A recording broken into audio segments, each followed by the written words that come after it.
RK వంటలు కమ్మని రుచులకు స్వాగతం. హాయ్ అండి, అందరూ బాగున్నారా?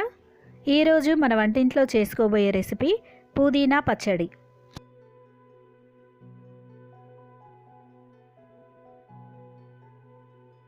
పుదీనా చట్నీ చేసుకోవడానికి కావలసిన పదార్థాలు: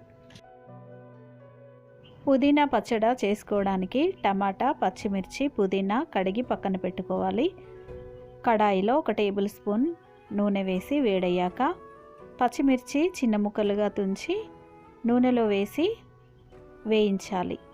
పచ్చిమిర్చి వేయించేటప్పుడు జాగ్రత్తగా ఉండాలి. ఇలా తుంచి వేయించడం ద్వారా పచ్చిమిర్చి వేయించుతున్నప్పుడు అవి చిట్లి మన మీద పడకుండా ఉంటాయి. పచ్చిమిర్చి కలుపుతూ వేయించాలి.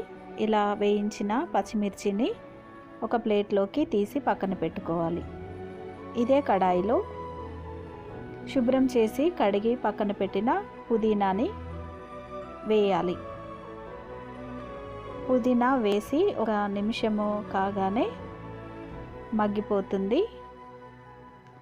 కలుపుతూ మాడకుండా వేయించాలి. మొటిమల ద్వారా ఏర్పడిన మచ్చలు, మరకలు పోవాలంటే 2 పుదీనా ఆకులని నలిపి ఆ ఏర్పడిన మచ్చపైన క్రమం తప్పకుండా వారం రోజుల పాటు ఉదయం, సాయంత్రం 5 నిమిషాల పాటు రబ్ చేయండి. అలా రుద్దడం ద్వారా ఏర్పడిన మచ్చలు, మరకలు పోతాయి. పుదీనా వేగిన తర్వాత ప్లేట్లోకి తీసుకోవాలి.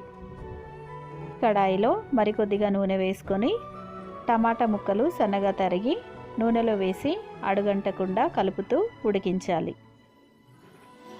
1 నిమిషం పాటు ఇలా హై ఫ్లేమ్లో వేయించిన తర్వాత గ్యాస్ సిమ్లో ఉంచి మూత పెట్టి టమాటాలని మెత్తగా ఉడికించాలి. పుదీనా పచ్చడి ఇంకా టేస్టీగా ఉండాలంటే టమాటా ఉడుకుతున్నప్పుడు కొద్దిగా చింతపండుని గింజలు లేకుండా టమాటాలో వేసి ఉడికించాలి.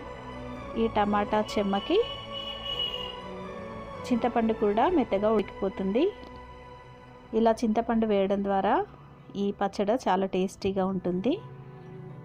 ఇలా అడగటకుండా కలుపుతూ టమాటాలని ఉడికించాలి. ఇలా టమాటా ఉడికిన తర్వాత పక్కన పెట్టి చల్లార్చాలి. ముందుగా మిక్సీ జార్ తీసుకొని అందులో 5-6 వెల్లుల్లిపాయలు వేసుకోవాలి. 1 టీ స్పూన్ జీలకర్ర వేసి ఒకసారి కోర్సుగా గ్రైండ్ చేసుకోవాలి. ఇందులోనే పచ్చిమిర్చి, వేయించిన పచ్చిమిర్చి, పుదీనా కూడా వేసుకొని ఒకసారి గ్రైండ్ చేసుకోవాలి. ఇది పూర్తిగా మెత్తగా చేసుకోవద్దండి, కోర్సుగా గ్రైండ్ చేసుకోవాలి.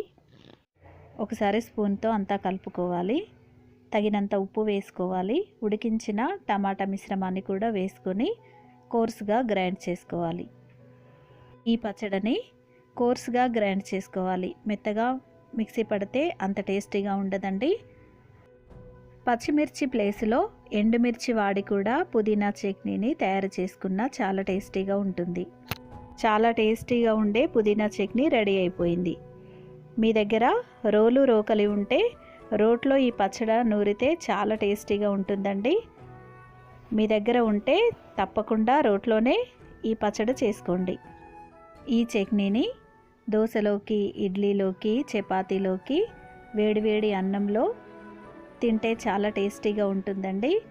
జ్వరం వచ్చి తగ్గిన వాళ్ళు ఇలా పుదీనా చట్నీ చేసుకొని తింటే డైజెషన్ ప్రాబ్లం అనేది ఉండదు, ఆకలి కూడా పుడుతుంది. ఈ రెసిపీ మీకు నచ్చినట్టయితే లైక్ చేయండి, షేర్ చేయండి, నా ఛానల్ని సబ్స్క్రైబ్ చేయండి. మీ సలహాలు, సూచనలు కామెంట్ ద్వారా నాకు తెలియజేయగలరు. ధన్యవాదాలు.